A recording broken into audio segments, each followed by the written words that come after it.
நீங்கள் பார்த்துக் கொண்டிருப்பது உங்கள் விஜய்.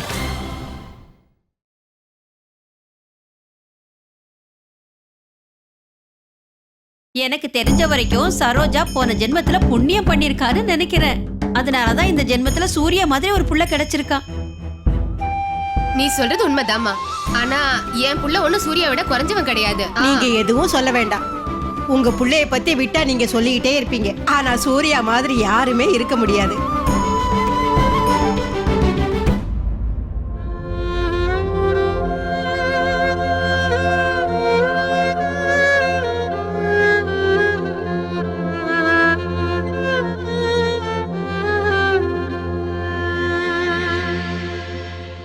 சூர்யா தம்பி, எனக்கு ஸ்வீட் சீக்கிரமா கட்டி கொடு, நேரம் ஆகுது.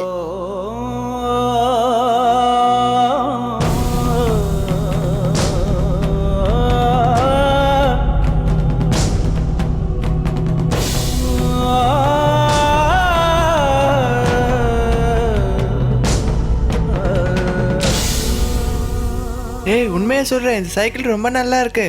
இது புதுசு இல்ல? ஆமா, இன்னைக்கு தான் அப்பா வாங்கினாங்க.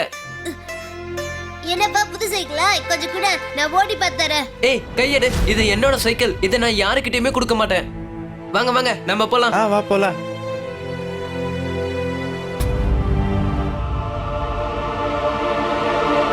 மோகன் தம்பி,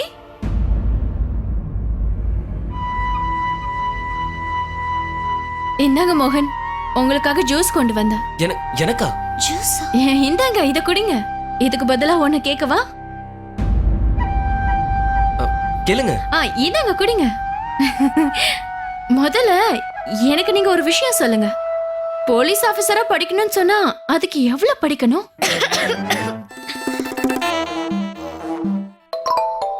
கிராஜுவேஷன் முடிச்சதுக்கு அப்புறம் யூபிஎஸ்சி படிக்கணும். ரொம்ப டிஃபிகல்ட்டான எக்ஸாமை கிளியர் பண்ணணும். அதுல குரூப் டிஸ்கஷன் இருக்கும், பர்சனலா இன்டர்வியூ இருக்கும், அதுக்கப்புறம் பிசிக்கல் ட்ரைனிங் இருக்கும். அதுக்கப்புறம் அவங்க நல்லா ட்ரைனிங் பண்ணணும்.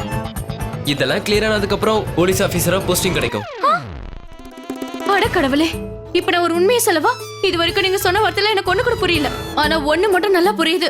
இவ்வளவு வேலை செய்யறதுக்குள்ள யாரா இருந்தாலும் களைச்சு போயிடுவாங்க. ஆனா சந்தியாக்காவுக்கு என்ன ஆச்சுன்னே தெரியல. போலீஸ் ஆகணுங்கிறதுல ரொம்ப தீவிரமா இருக்காங்க. நல்ல குடும்பத்துக்கு அவங்க மருமகளா வந்துட்டாங்க. குடும்ப வாழ்க்கைய அவங்க கவனிக்கலாம்ல. புருஷனுக்கு எவ்வளவு பெரிய ஸ்வீட் கடை இருக்கு, அது அவங்களுக்கு போதுமே. எப்ப வேணாலும் எது வேணாலும் அங்க போய் சாப்பிடலாம்ல. இல்ல, இப்ப சொல்ல வந்தது வேற ஒரு விஷயம். அம்மாவுக்கு விருப்பம் இல்லைன்னு தெரிஞ்சதுக்கு அப்புறம் ஏன் கனவுன்னு அவங்க எதுக்கு தொந்தரவு பண்ணிட்டு சுத்தணும்? சொல்லுங்க, நான் சொல்றது கரெக்ட் தானே?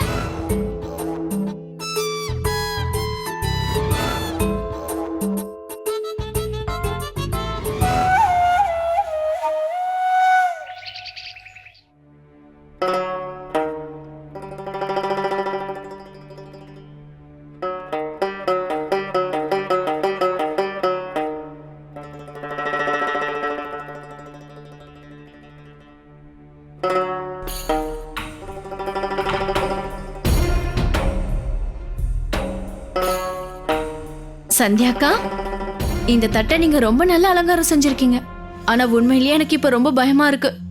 அத்தைக்கு உண்மையிலேயே ரொம்ப கோவம் அதிகம். ஒருவேளை இப்படி அலங்காரம் செஞ்சிருக்கிற தட்டை அவங்க எங்கேயாவது தூக்கி போட்டாங்கன்னா அப்புறம் நம்ம என்ன செய்ய முடியும்னு சொல்லுங்க. இல்ல, காலையில தானே பெரிய பிரச்சனை நடந்தது. இப்பவும் அத்தை ரொம்ப கோவமா இருக்காங்க. அவங்க கோவத்துக்கு அளவே இல்ல தெரியுமாக்கா. இப்ப இந்த மாவை கொண்டு போய் அங்க வச்சோன்னா சப்பாத்தியே செஞ்சு கொடுத்துருவாங்க. ஒன்னே மட்டும் செய்யுங்க. இன்னைக்கு நீங்க அவங்க முன்னாடியே போகாதீங்க, சரியா?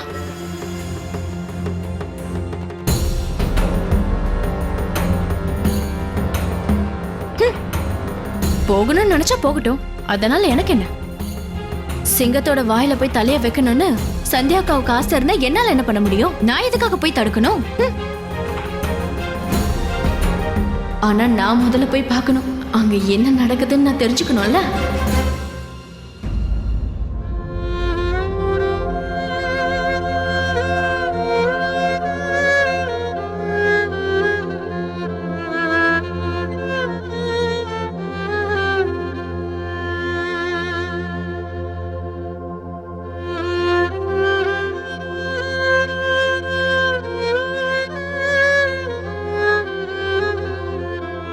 அத்தை,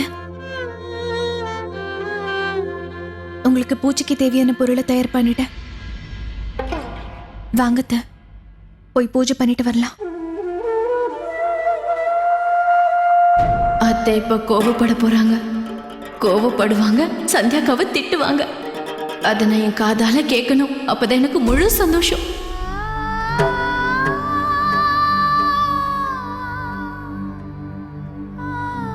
சந்தியா, பூஜை தட்டுல வைக்க வேண்டிய பொருள் எல்லாத்தையும் நீ வைக்கல. முதல்ல போய் மஞ்சள் எடுத்துட்டு வா.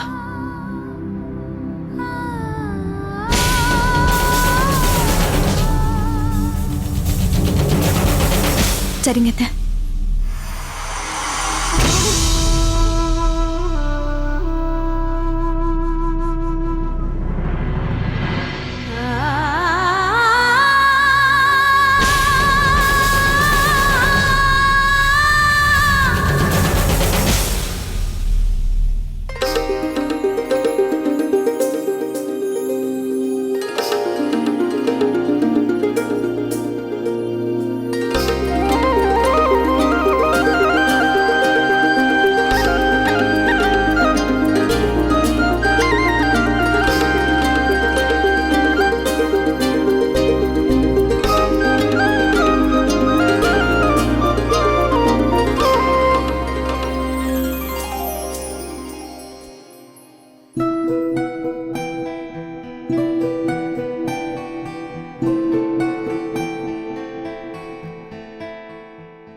அம்மா, என் சம்பள பணத்தை வச்சு இதை நான் வாங்கினேன். இது வரைக்கும் நான் உங்ககிட்ட எதுவும் கொடுத்தது இல்லைல்ல. அதனால என் சார்பா எங்க அம்மாவுக்கு கொடுக்குற முதல் பரிசு.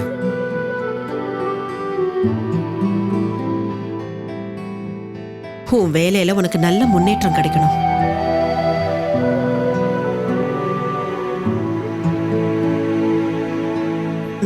இந்தாப்பா.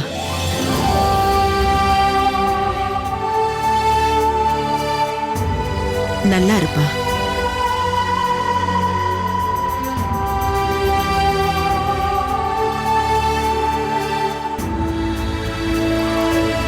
ஆசீர்வாதம் பண்ணுங்க. நல்லா இருப்பா.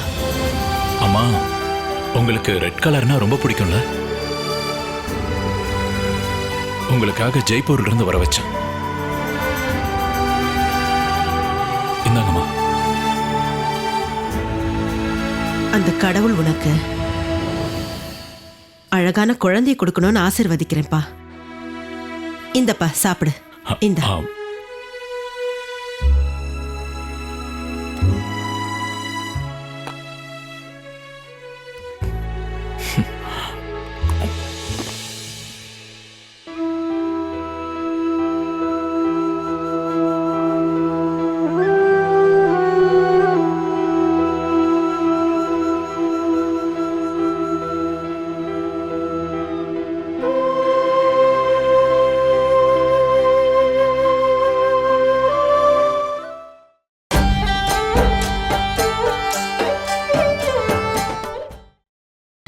நீங்கள் பார்த்துக் கொண்டிருப்பது உங்கள் விஜய்.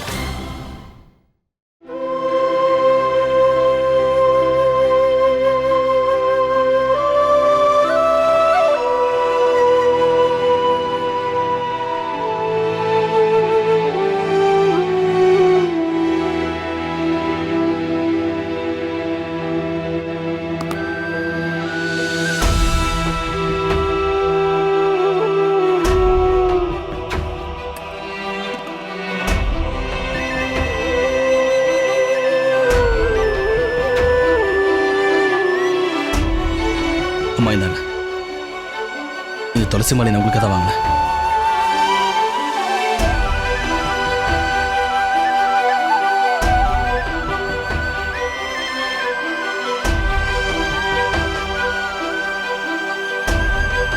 அடடடடா, பிருந்தாவனம் துளசி மாலையா?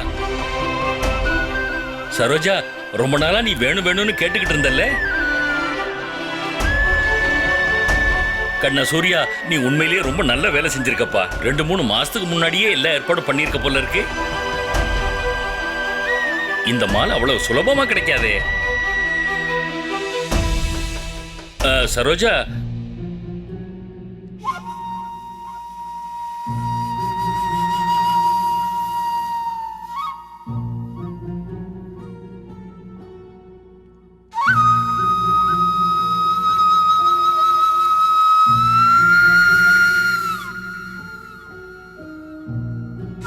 இப்படி எல்லாம் செய்யறதுக்கு பதிலா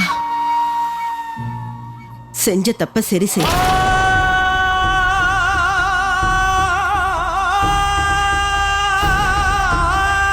சவிதாவோட புகுந்த விட்ட ஆளுங்களுக்கு இந்த விஷயம் எல்லாம் தெரியறதுக்கு முன்னாடி இந்தப்பா, அவங்க அவளுக்கு எந்த மாதிரி செட்டை கொடுத்தாங்களோ அதே மாதிரி இன்னொரு செட்டை வாங்கிட்டு வந்துட்டேன்னா நல்லா இருக்கும்.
சவிதா, உன்னோட துப்பட்டா உன் அண்ணனோட பேக்ல வந்துடுச்சு. அண்ணி அதை கொண்டு போய் அலமாரியில் வச்சுறீங்களா?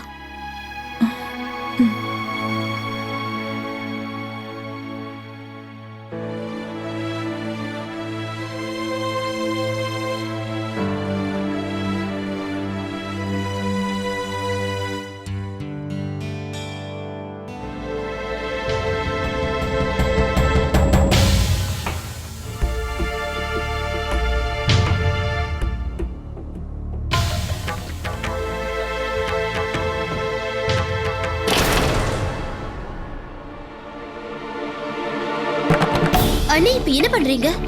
அண்ணி அது காப்பி ஆயிட்டு இருக்கு, மறுபடியும் காப்பி பண்ண முடியாது. ஒழுங்கா என்கிட்ட உண்மையை சொல்லு. அந்த நகையை எங்கேயாவது தொலைச்சிட்டியா என்ன? அதெல்லாம் ஒண்ணு இல்லம்மா. நான் தான் இவ்வளவு தூரம் சொல்றேன், அந்த நகையை நான் பார்க்கவே இல்லைன்னு. பார்க்காத நகையை எப்படிமா நான் தொலைக்க முடியும்?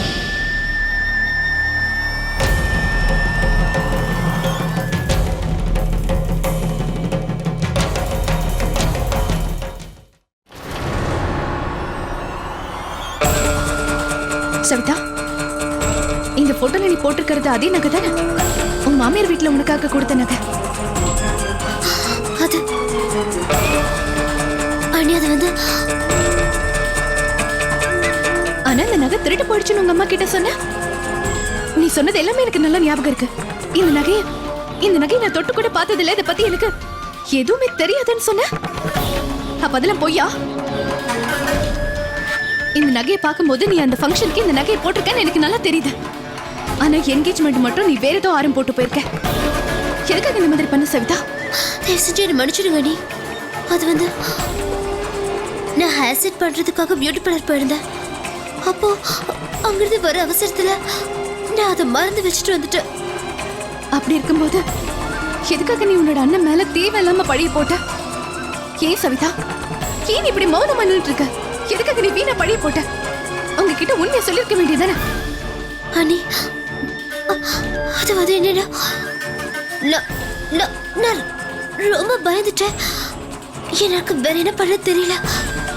உண்மையாவே அங்க என்ன நடந்துச்சுன்னு அம்மாக்கு தெரிய வந்ததுன்னா அவங்க இதை கொண்டே போட்டுருவாங்க. அதனாலதான் எனக்கு அப்ப என்ன செய்யறதுனே தெரியல. சூர்யா அண்ணனோட பேரை சொல்ல வேண்டியதாயிடுச்சு. நீ நீ எப்படி இந்த மாதிரி ஒரு வேலையை பண்ண? நீ பண்ண தப்ப மறைக்கிறதுக்காக உங்க அண்ணன் மேல பொய்யான பழிய போட்டல. அதனால என்ன நடந்தது பாத்தியா? அண்ணே, நான் உங்களுக்கு கேட்டுக்கிறேன். தயவு செஞ்சு இதை பத்தி யார்கிட்ட சொல்லிடாதீங்க. நான் வெளியில உங்க கால். ப்ளீஸ் சவிதா, தயவு பண்ணி இந்த மாதிரி பண்ணாத. எதுக்காக நீ திரும்பவும் பார்லருக்கு போய் அந்த செட்டை திருப்பி கொண்டு வரல சவிதா? நான் மறுபடியும் பார்லருக்கு போயிருந்தேன். ஆனா நாங்க போறதுக்குள்ள பார்லரை க்ளோஸ் பண்ணிட்டாங்க. அது மட்டும் இல்லாம இந்த காலத்துல யாரு தங்க நெக்லஸ் திருப்பி கொடுக்க போறேன்னு சொல்லுங்க.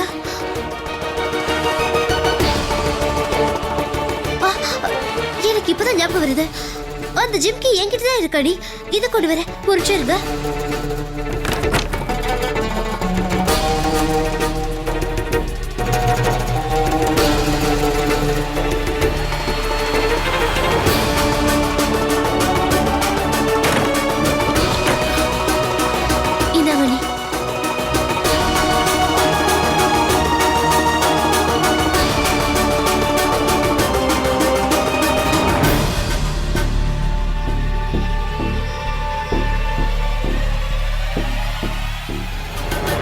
சவிதா, நீ தப்பு பண்ணிருக்க.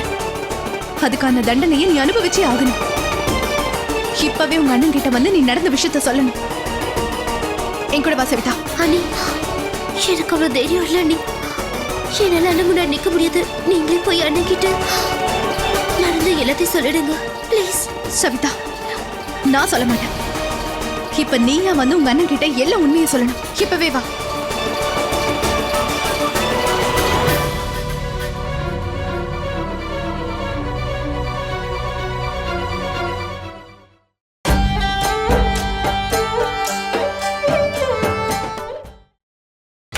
நீங்கள் பார்த்துக் கொண்டிருப்பது உங்கள் விஜய்.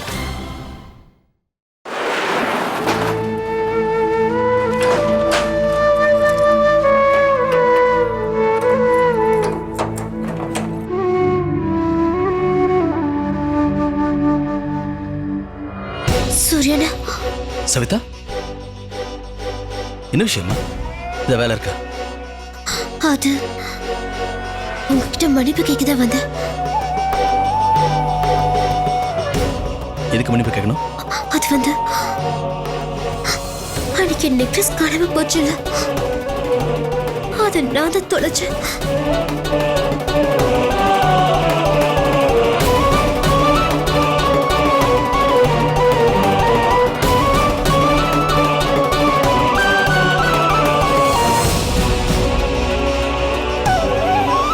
நம்ம வீட்டுக்கு வந்ததுக்கு அப்புறம் எனக்கு ரொம்ப பயமா இருந்தது. அதான் அம்மா கிட்ட உங்க பேர் சொல்லிட்டேன். தயவு செஞ்சு என்ன மன்னிச்சிடுங்க சரி, சூரியனா. நடந்தது ஏதோ நடந்துருச்சு விட. இதுக்கு மேல இந்த விஷயத்தை பத்தி நீ யார்கிட்டையும் பேச தேவையில்ல. நீ வீட்டுக்கு போ. நான் இப்பவே அந்த இடத்துக்கு போய் அந்த ஆரம் அவங்க இருக்கா இல்லைன்னு பார்த்துட்டு வரேன். போ.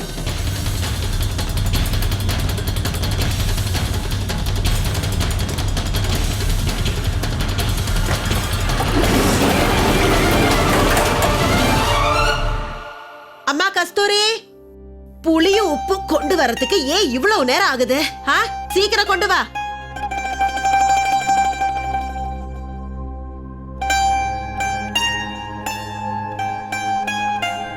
என்னங்கம்மா நீங்க கேட்டது? புலி எங்க இருந்துச்சு தெரியுமா? பின்னாடி இருந்துச்சு. அது தேட ரொம்ப நேரம் ஆயிடுச்சு.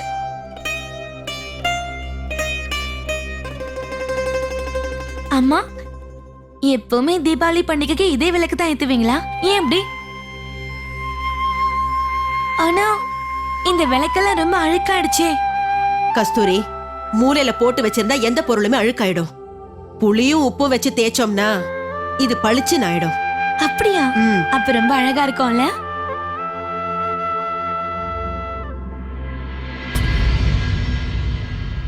அத்தை, தீபாவளி பண்டிகை வருது. தீபாவளி பண்டிகைனாலே நம்ம வீட்டை எல்லாத்தையும் சுத்தம் பண்ணுவோம். வீட்டுல இருக்கிற பழைய பொருளை நம்ம வெளியே தூக்கி போட்டுருவோம். அதனாலதான் பண்டிகைக்கு முன்னாடி நம்ம வீடு ரொம்ப சுத்தமா இருக்கும். அப்படி இருக்கும்போது நம்ம வீட்டு சந்தோஷத்துக்காக நம்ம மனசுல இருக்கிற கோவத்தையும் நம்ம தூக்கி எறிஞ்சிடலாம்ல. நம்ம எல்லாரும் சந்தோஷமா இருக்கலாம்ல.